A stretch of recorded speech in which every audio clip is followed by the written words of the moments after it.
In today's video, I'm going to teach you how to add a column in Airtable. We'll walk through the exact clicks to create a new column, known in Airtable as a field, and I'll share a few quick tips so your table stays clean and consistent. First, head to airtable.com and open it in your browser. Once Airtable loads, you'll see your workspaces and the items inside them.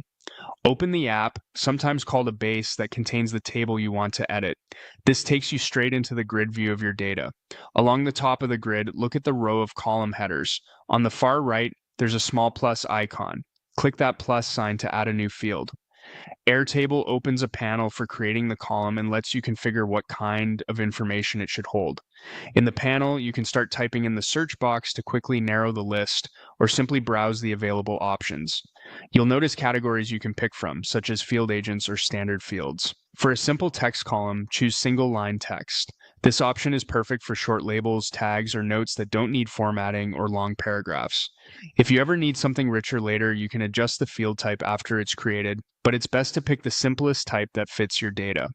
Next, give your new field a clear descriptive name. Keep it concise, avoid special characters that might confuse filters or formulas, and use consistent capitalization with the rest of your table. Names like status, owner, or region work well because they're specific and easy to scan.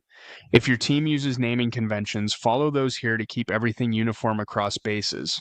After naming the field and confirming the type, click Create.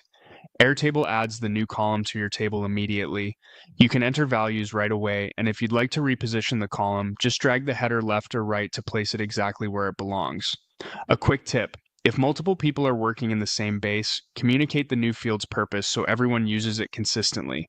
That's it. Go to Airtable, open your app, click the plus at the end of the header row, choose single line text from the field options, name the field, and click Create. You've added a clean, useful column to your table in just a few clicks.